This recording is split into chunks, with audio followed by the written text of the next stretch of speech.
فقلنا يا آدم إن هذا عدو لك ولزوجك فلا يخرجنكما من الجنة فتشقى. اللهم صل على سيدنا وعلى محمد وآله وصحبه أجمعين. अल्हम्दुलिल्लाह तव्हांजे ॾाढो तकरीब जेका आहे वफ़ाज़ कराम जे दिसार फज़ीलत जी मुनाक़द थी, जंहिंमें तव्हां मुशाहिदो कयो। अल्हम्दुलिल्लाह तमामु ख़ुशी थी जो छोकिरनि नींगरनि अल्लाह जो क़ुरान यादि कयो आहे। दुआ त अल्लाह तबारक व तआला मज़ीद इन क़ुरान शरीफ़ जे तजवीद ऐं उन्हनि खे तहफ़ीज़ ऐं उन्हनि खे तालीम जी तौफ़ीक़ अता फ़रमाए।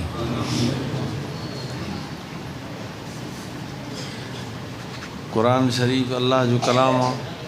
हिन दुनिया ऐं हिन काइनात जी जान आहे। जेसि ताईं क़ुरान शरीफ़ अल्लाह जो कलाम हिन काइनात में हूंदो, दुनिया में हूंदो, तेसि ताईं हीअ दुनिया क़ाइमु आहे। जेकॾहिं क़ुरान शरीफ़ दुनिया में हले वियो त दुनिया बि ख़तमु आहे। गोया कि रूह हिन जो मुफ़स्सिरीन लिखनि था, मशाइख़ इज़ाम, त क़ुरान शरीफ़ जो रूह जेको आहे इहो दुनिया जो रूह इहो क़ुरान शरीफ़ आहे। रूह आहे क़ुरान शरीफ़ जो रूह आहे। इहो दुनिया जो रूह आहे। जेकॾहिं दुनिया ज़िंदा आहे क़ुरान सां ज़िंदा आहे। हिते अल्लाह तबारक व तआला फ़रमाए थो असां नाज़िल कयो आहे क़ुरान अरबी ज़ुबान में असां क़ुरान लाथो आहे। अल्लाह साईं वटि इहा अरबी ज़ुबान पसंदि आहे, प्यारी आहे। बसरफ़ना फ़ी मिनल वईद, असां हिन में बार बार बयानु कयूं आहिनि,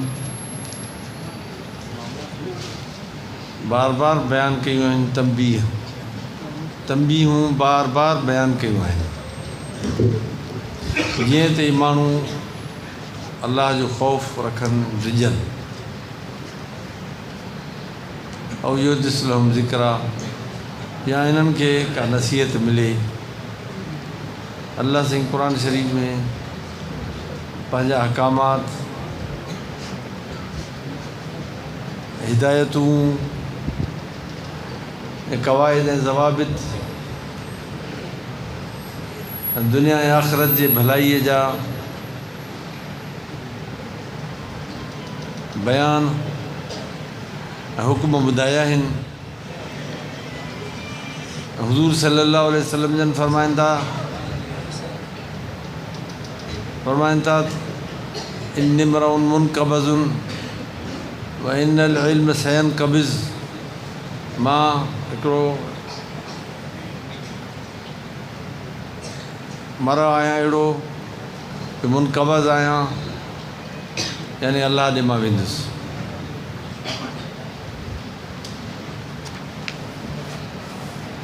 दुनिया में रहण वारो मां न आहियां। मतां को सम्झे त मां दुनिया में हमेशह हूंदुसि, ईअं न आहे। छो त क़ुरान शरीफ़ में अल्लाह तबारक व तआला इहो ऐलान फ़रमायो त अल्लाह जो रसूल दुनिया में हमेशह न रहंदो। इहो अल्लाह जो हिकिड़ो क़ाइदो आहे, क़ानून आहे। हिते दुनिया खे अल्लाह साईं आरज़ी ऐं फ़ानी बनायो आहे, ऐं आख़िरत जेका आहे उहा दाइमी ऐं बाक़ी आहे। दुनिया जो जहान आरज़ी ऐं फ़ानी आहे, आख़िरत इहा दाइमी ऐं बाक़ी आहे। ऐं अल्लाह तबारक व तआला पंहिंजे प्यारे पैगम्बर खे इहा ॻाल्हि बि क़ुरान शरीफ़ में ख़िताबनि फरमाई वल आख़िरत ख़ैरुल लक मिनल ऊला वलसौफ युअतीक रब्बुक फतरज़ा। आख़िरत इहा तुंहिंजे लाइ ऊला खां बहितर आहे। छाकाणि त हुज़ूर सल्लल्लाहु अलैहि वसल्लम जन हिन दुनिया में क़ुरान जे ख़ातिर, अल्लाह जे दीन इस्लाम जे ख़ातिर वॾियूं तकलीफ़ूं बर्दाश्त कयूं। वॾियूं तकलीफ़ूं 13 साल जेके मके मुकर्रम में गुज़ारिया, उन में वॾियूं तकलीफ़ूं आयूं। वरी मदीने मुनव्वर में बि तकलीफ़ूं आयूं, जंगियूं थियूं, जिहाद थियो, उन में तकलीफ़ूं आयूं। जेके तव्हांखे मालूम आहिनि, तव्हां ॿुधियूं आहिनि उलमा किराम खां। अहिड़ी तरह सां तकलीफ़ूं त अचनि पियूं, पर इनखे अल्लाह तबारक व तआला फरमायो इहा तकलीफ़ क़ुर जे करे जेका आई आहे, इहा तकलीफ़ इहा ॻाढ़ा में न आहे। जीअं ॿिए हंधि अलाह से फरमायो ताहा मा अंज़लना अलैकल क़ुरआन लितश्क़ा इल्ला तज़किरतल लिमन यख़्शा। ताहा मुफ़स्सिरीन लिखनि था ताहा जी माना हुज़ूर सल्लल्लाहु अलैहि वसल्लम जो इस्म मुबारक आहे। ए ताहा यानी या मोहम्मद, ताहा मा अंज़लना अलैकल क़ुरआन लितश्क़ा, असां क़ुर शरीफ़ नाज़िल न कयो आहे इन जे लाइ तकलीफ़ में थो पए, तकलीफ़ जे लाइ न नाज़िल कयो आहे। तुंहिंजी तकलीफ़ मक़सदु क़ुर शरीफ़ जो न आहे, तोखे तकलीफ़ अचे। इहा नसीहत आहे हिकिड़ी, उन जे लाइ नसीहत आहे। कंहिंजे लाइ आहे? तज़किरतल लिमन यख़्शा, जंहिंखे अलाह जो ख़ौफ़ ऐं ख़शियत आहे। अलाह जो ख़ौफ़ वारे माण्हू खे क़ुर शरीफ़ मां नसीहत मिलंदी, बाक़ी ईअं न मिलंदी। बिना ख़शियत जे, बिना अलाह जे ख़ौफ़ जे क़ुर शरीफ़ मां नसीहत न मिलंदी। छो त क़ुर शरीफ़ ॿुधण सां केतिरनि माण्हुनि चयो कालू कुलूबना गुल्फ़, बसि असांजी दिलियूं बंदि आहिनि, असांखे काई बि असरु कोन थो पए। हिकिड़नि माण्हुनि ईअं चयो, ऐं हिकिड़नि माण्हुनि खे क़ुर शरीफ़ ॿुधी ऐं हिदायत मिली ऐं उन्हनि ईमान आंदो। अहिड़ी तरह सां अल्लाह तबारक व तआला पंहिंजे प्यारे पैगम्बर खे फरमायो असांजी तुंहिंजी तकलीफ़ जे लाइ न क़ुर शरीफ़ आंदो आहे। मतिलबु क़ुर शरीफ़ जे करे जेका तकलीफ़ अचे थी, ॿियनि लफ़्ज़नि में हिन जो मफ़हूम इहो आहे त क़ुर शरीफ़ जे करे जेके आम तकलीफ़ूं बज़ाहिर तव्हांखे महसूसु थियनि थियूं, इहे तकलीफ़ूं क़ाबिल ज़िक्र न आहिनि, इहे तकलीफ़ूं महसूसु करण जहिड़ियूं न आहिनि। छो त हिननि जो जेको अजुर आहे, सवाबु आहे, इहो तमामु वॾो, तमामु वॾो अजुर आहे, वॾो सवाबु आहे। हिन अजर ऐं सवाब जे करे इहा तकलीफ़ जेका आहे, जीअं माण्हू ॾिसो हिकिड़ो महिनत कंदो आहे, मज़दूरी कंदो आहे, पोइ उनखे जेकॾहिं मज़दूरी तमामु घणी मिलंदी आहे त पोइ उनखे तकलीफ़ लही वेंदी आहे, उनखे तकलीफ़ महसूसु ई न थींदी आहे। तॾहिं त हुज़ूर सल्लल्लाहु अलैहि वसल्लम जन फरमायो आतुल अजीर अजरहू क़ब्ल अन यजिफ़ अरक़हू, मज़दूर खे मज़दूरी ॾियो उनजे पघर सुकण खां अॻु में। बसि जेकर मज़दूर, इस्लाम जो इहो कानून आहे, मज़दूर जेकर मज़दूरी करे थो, महिनत करे थो, उनखे फ़ौरन उनखे मज़दूरी मिलणु घुरिजे बिला ताख़ीर। क़ब्ल अन यजिफ़ अरक़हू फरमायूं उनजो अरक़ पघर सुके ई न, तव्हां उनखे ॾियो, कोशिशि करे महिनत पंहिंजो इहा माण्हू इहतमाम करे ईअं करे। इहो प्यारे पैगम्बर अलैहिस्सलाम जो फ़रमान आहे। त पाण साईं जन फरमायो त मां त हिते दुनिया में रहंदुसि कोन, पर दुनिया में हिकिड़ी शइ रहंदी, उहा आहे अलाह जो क़ुर, अलाह जो कलाम दुनिया में रहंदो। फरमायूं तरक़्तु फ़ीकुम अमरैन लन तज़िल्लू मा तमस्सक्तुम बिहिमा, मां ॿ शयूं तव्हां वटि छॾे थो वञा, हरगिज़ तव्हां गुमराह न थींदो जेकॾहिं तव्हां उनखे तमस्सुक कंदव, चिंबड़ी पवंदव। किताबुल्लाह सुन्नती, अलाह जो क़ुर ऐं क़ुर ते अमल। क़ुर ऐं क़ुर ते अमल जेकॾहिं तव्हां में हूंदो त पोइ तव्हां गुमराह न थींदो। हुन गुमराही खां बचण जो सिर्फ़ु वाहिद जेको प्यारे पैगम्बर अलैहिस्सलाम नुस्ख़ो पंहिंजे उम्मत खे ॿुधायो उहो इहो हुयो त हिन क़ुर खे चिंबड़ी पओ, क़ुर पढ़ो, क़ुर सिखो, चाहे उहो माण्हू कुराड़ो हुजे, जवान हुजे, नंढो हुजे, वॾो हुजे, मर्द हुजे, औरत हुजे, उनखे क़ुर सिखणु घुरिजे। क़ुर सिखणु ज़रूरी आहे, इहो फ़र्ज़ु आहे, लाज़िम आहे। ऐं क़ुर शरीफ़ जे मुताले ऐं पढ़ण खां सवाइ माण्हू खे हिदायत नथी मिली सघे। बाक़ी उहा जुदा ॻाल्हि आहे, प्यारे पैगम्बर अलैहिस्सलाम पंहिंजी उम्मत जे मथां शफ़क़त ऐं रहमत कंदे ऐं उन्हनि खे इहा गुंजाइश ॿुधाई त उहो माण्हू, हिकिड़ो माण्हू पाण इल्मु हासिलु करे इहो बहितर आहे जेके नथो हासिलु करे सघे त पोइ माण्हू सिर्फ़ु इल्मी ॻाल्हियूं ॿुधे, क़ुर ॿुधे, इन में बि उनखे हिदायत मिली सघे थी। उहो क़ुर उनखे सही तरीक़े सां रहनुमाई फ़रमाईंदो। जीअं पाण सल्लल्लाहु अलैहि वसल्लम जन फ़रमायो, मन जालल क़ुर अमामहू कादहू इलल जन्नह, जंहिं क़ुर शरीफ़ खे पंहिंजो इमाम बणायो, उनजी अॻुवाणी में पंहिंजी ज़िंदगी गुज़ारी, दुनिया में रहियो, इहो उनखे काहे छिके वञी जन्नत में पहुचाईंदो। मन जालल क़ुर ख़ल्फ़हू साक़हू इलन नार कमा क़ाल नबी सल्लल्लाहु अलैहि वसल्लम, जंहिं क़ुर खे पोइते करे छॾियो, क़ुर जे क़ानून खे ऐं क़ाइदे खे ऐं क़ुर जे हुकुम खे उन पोइते हटाए छॾियो, या अहिड़े क़िस्म जी उनजी एक्टिविटी रही जंहिंसां क़ुर शरीफ़ जो को हिकिड़ो अमुर, क़ुर पूरो, या क़ुर जो हिकिड़ो लफ़्ज़, या क़ुर जो हिकिड़ो हुकुम, ई सभु बराबरि आहे। जेको कंहिं क़ुर शरीफ़ जे हिकिड़े अमर खे नथो मञे, क़ुर शरीफ़ जे हिकिड़े लफ़्ज़ खे नथो मञे, उहो पूरो क़ुर नथो मञे। हिकिड़े लफ़्ज़ जी मुखालफ़त थो करे, उहो पूरे क़ुर जी मुखालफ़त थो करे। ईअं न आहे त उहो क़ुर शरीफ़ जी थोरी हिकिड़ी लफ़्ज़ जी मुखालफ़त करे पोइ चए त बसि ठीकु आहे, हिकिड़ो लफ़्ज़ आयो। न न, हिकिड़ो न आहे। क़ुर शरीफ़ अलाह जो कलाम आहे। अलाह जो कलाम आहे। हिकिड़े हिकिड़े लफ़्ज़ जे मथां ईमान आणणु मञणु फ़र्ज़ु ऐं लाज़िम आहे। जेकॾहिं कंहिं बि माण्हू हिकिड़े हुकुम जी मुखालफ़त कई, या उन में चशमपोशी कयईं, तसामो कयईं, इहो सम्झो पूरे क़ुर खे छॾे ॾिनई।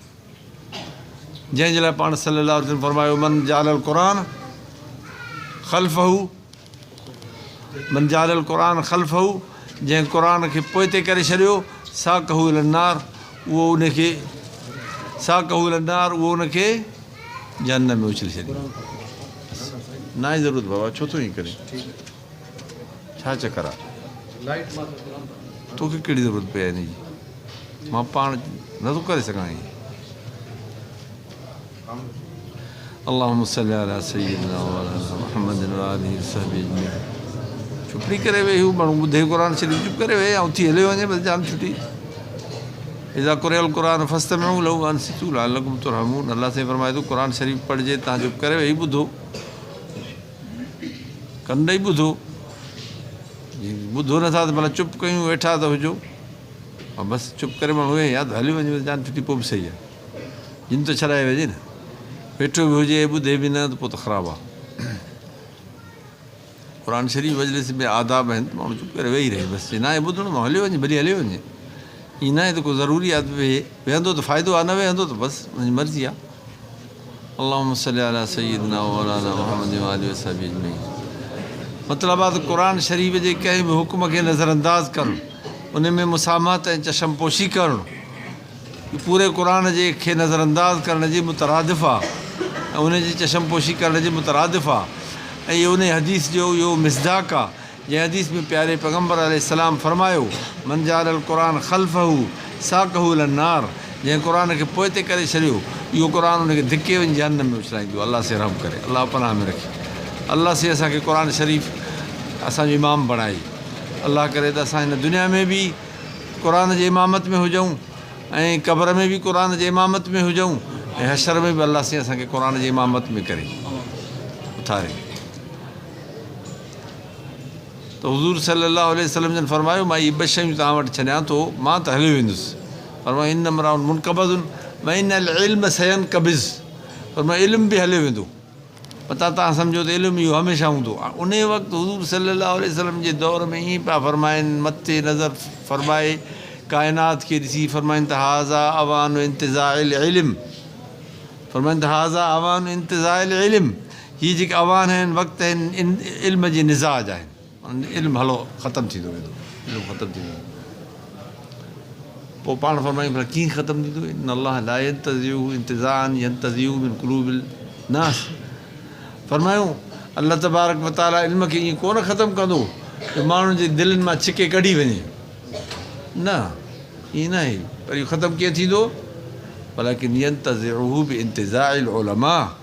पर इहो ख़तमु थींदो जो उलमा हलिया वेंदा, जेके हक़ वारा आलिम हूंदा, क़ुरान वारा आलिम हूंदा, सच वारा हूंदा, हलिया वेंदा बसि, हलंदा वेंदा इहो इल्मु घटि पोइ वेंदो ईअं न आहे त हमेशह साॻियो हिकु जहिड़ो हूंदो। कल्ह पोइ उहो अॼु खां 20 साल 30 साल अॻे जेको इल्मु हुयो हाणे न आहे, जेके उलमा हुया हाणे कोन्हनि, त लाज़मन हाणे असांजो उहो मक़ाम न आहे, इल्मी मक़ाम उहो न आहे, न ई अमली मक़ाम आहे, न इल्मी मक़ाम आहे, ॿई न आहिनि, फ़र्क़ु ईंदो।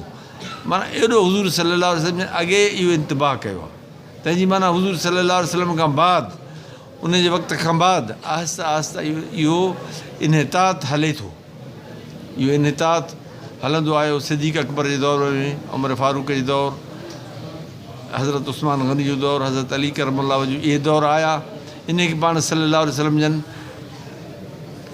इन्हनि खे दौर खे भलो दौर करार ॾिनो, ॿिए नंबर ते, पंहिंजे दौर खां भलो दौर ॿिए नंबर ते करार ॾिनो। फरमायो ख़ैरुल क़ुरून करनी, पहिरियों दौर भले में भलो काइनात में जेकॾहिं गुज़रियो आहे त मुंहिंजो दौरु, जंहिंमें हुज़ूर सल्लल्लाहु अलैहि वसल्लम जे दौर में हर वक़्तु वही अलाह जो नाज़िल थिए पियो, जेको बि मामिलो हुयो, जेको बि कज़ियो हुयो, उहो हल थिए पियो, अलाह जो रसूल हल फरमाए पियो, ऐं वही इलाही अचे पियो, वही इलाही ईंदो रहे पियो, वही जो सिस्टम हलंदो रहे पियो। का बि अहिड़ी ॻाल्हि हुई हिकदमि को बि माण्हू जीअं अचे थो, सैयदना उमर फारूक थो चए, तलाक जे मुतालिक़ हिकिड़ो हवालु ॿुधायांव मुख़्तसिर बसि।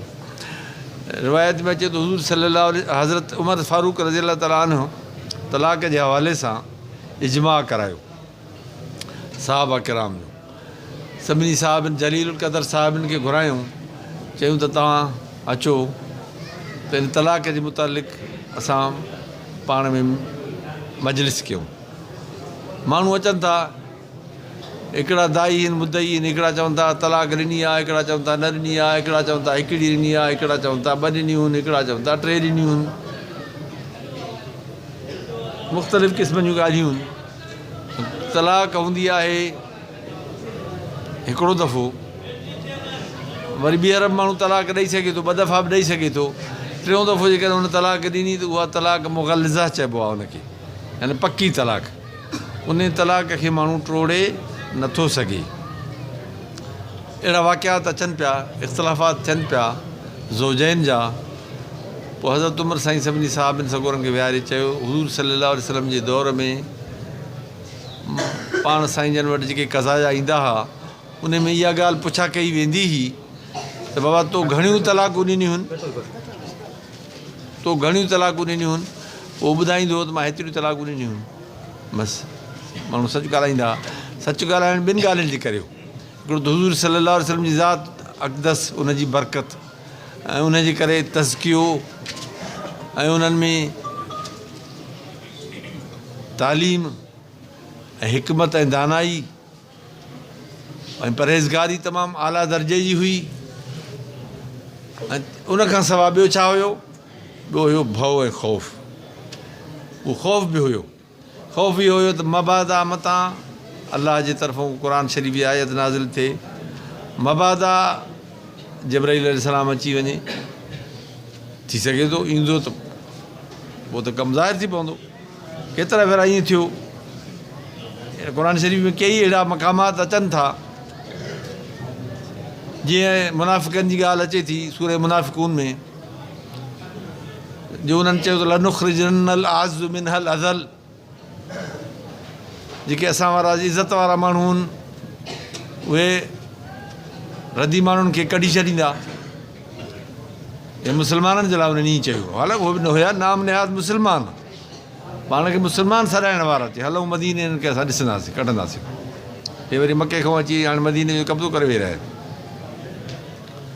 इहा असां हुज़ूर सल्लल्लाहु अलैहि वसल्लम जन खे जॾहिं ॿुधायूं, हुननि खे घुरायूं, हो त क़ुर कयूं न साईं, असां कान्हूं चवंदासीं, असां बाअदब माण्हू आहियूं।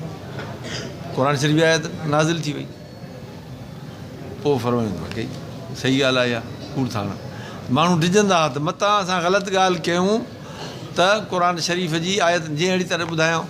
हुज़ूर सल्लल्लाहु अलैहि वसल्लम जे दौर में हिकिड़ा माण्हू आया जिन जे फ़ैसिलो प्यारे पैगम्बर अलैहिस्सलाम वटि रखियो। फ़ैसिलो ज़मीन जो फ़ैसिलो हुयो। ज़मीन जो फ़ैसिलो थियो,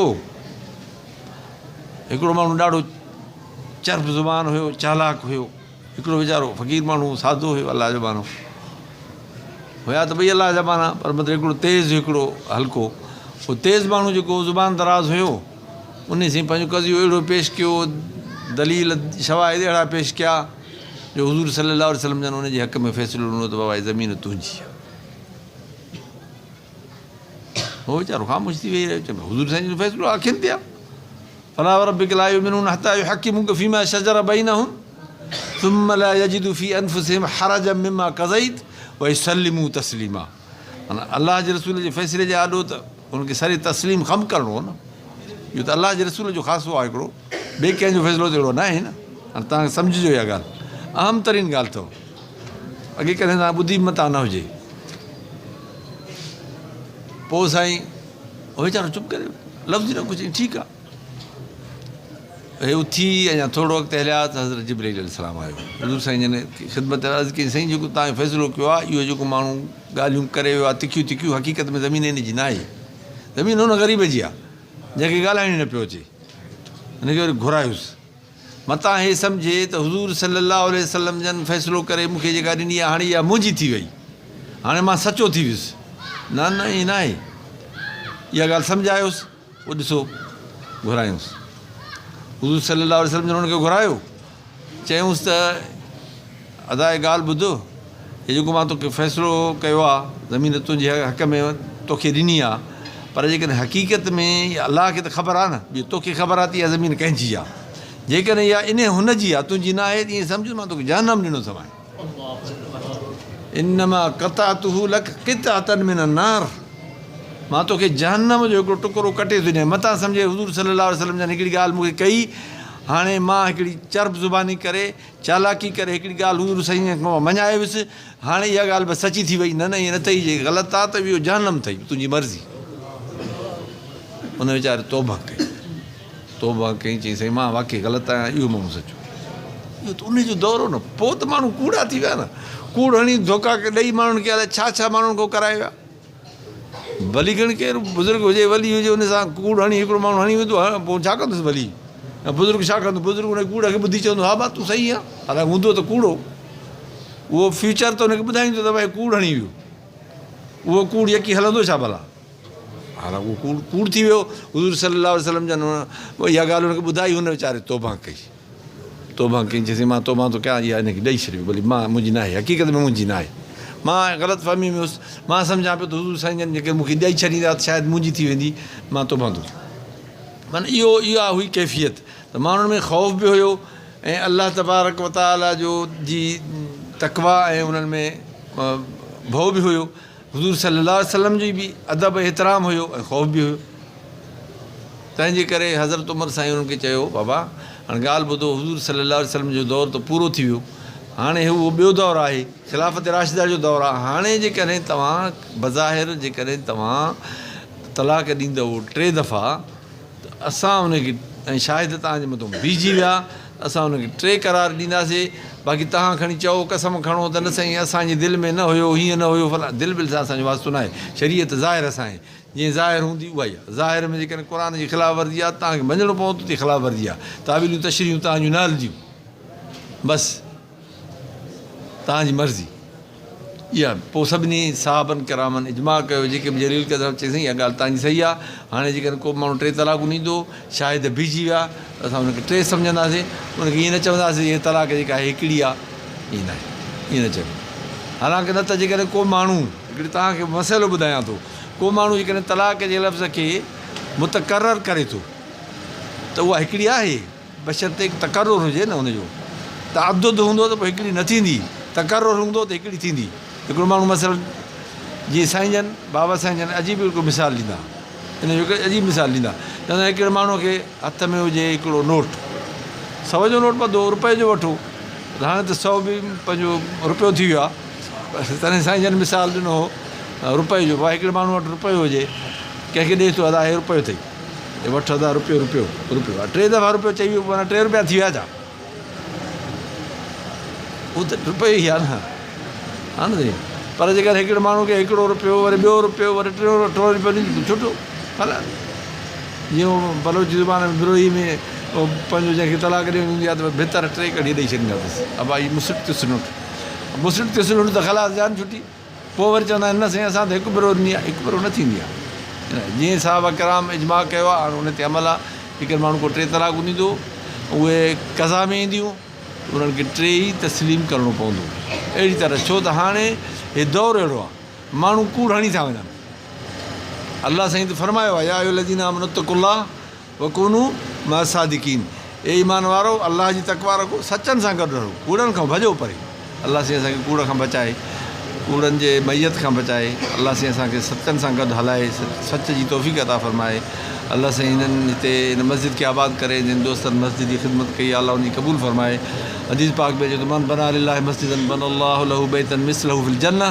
जंहिं मस्जिद अलाह जो घर पैदा ठाहियो अलाह साईं उनजे लाइ जन्नत में घर ठाहियो अलाह जो घर हुजे अलाह जे रज़ा जो हुजे बसि उन में उनजो रंग बि अलाह जो हुजे सिबग़त अल्लाह वमन अहसनु मिन अल्लाह सिबग़ा ऐं मस्जिदनि खे रंग ॾियणु को कहिड़ा इहे ग़लति अलाह जे घर सां खछड़ न कयो अलाह थो चए अलाह तदख़ुलू अलाह ख़ाइफ़ीन तव्हां मस्जिद में अचो ख़ौफ़ सां अचो मस्जिद में शैतानी खणी न अचो मस्जिद में अचो था अलाह जो ख़ौफ़ तक़वा रखी अचो अलाह साईं असांखे पंहिंजो ख़ौफ़ नसीब करे मस्जिद जो अदब नसीब करे क़ुर शरीफ़ जो अमल नसीब करे सचनि जी मैयत नसीब करे दुनिया आख़िरत जूं भलायूं नसीब करे ज़िक्र ऐं शुक्र जी तौफ़ीक़ अता फरमाए आख़िर दावाना अल्हम्दुलिल्लाहि रब्बिल आलमीन सल्लल्लाहु तआला अला ख़ैरि ख़ल्क़िही या अल्लाह या रहमान या अल्लाह या रहमान या क़य्यूम बिरहमतिक नस्तगीथ या अल्लाह या रहमान اللهم اغفر لي ولجماعة الحاضرين والأحياء منا والميتين يا رب العالمين اللهم استر عوراتنا وعامل رواتنا ونجنا ونصر اللهم احفظنا بحفاظتك وقنا بوقايتك ولا تكلنا إلى أنفسنا طرفة عين احفظنا بحفاظتك وقنا بوقايتك ولا تكلنا إلى أنفسنا اللهم اهدنا فيمن هديت وعافنا فيمن عافيت وتولنا فيمن توليت وبارك لنا فيما أعطيت وقنا ربنا واصرف عنا شر ما قضيت فإنك تقضي ولا يقضى عليك فإنه لا يذل من واليت ولا يعز من عاديت تبارك ربنا وتعاليت اللهم اعز الإسلام والمسلمين وأذل الشرك والمشركين اللهم دمر أعداءنا وأعداء الدين يا رب العالمين اللهم احفظنا بحفاظتك وقنا بوقايتك ولا تكلنا إلى أنفسنا طرفة عين اللهم إنا نعوذ بك من جهد البلاء ودرك الشقاء وسوء القضاء وشماتة الأعداء نسألك العفو والعافية والمعافاة الدائمة في الدين والدنيا والآخرة ربنا أعنا على تلاوة القرآن وحفظ القرآن وختم القرآن وذكرك وشكرك وحسن عبادتك اللهم اصلح لنا في ذرياتنا تبنا إليك إنا من المسلمين ربنا هب لنا من أزواجنا وذرياتنا قرة أعين واجعلنا للمتقين إماما اللهم اكفنا بحلالك عن حرامك وأغننا بفضلك من سواك اللهم وفقنا لما تحب وترضى يا رب العالمين اللهم وفقنا لما تحب وترضى يا رب العالمين يا مصرف القلوب صرف قلوبنا إلى طاعتك يا مثبت القلوب ثبت قلوبنا على طاعتك ربنا تقبل منا إنك أنت السميع العليم وتب علينا إنك أنت التواب الرحيم صلى الله تعالى على سيدنا محمد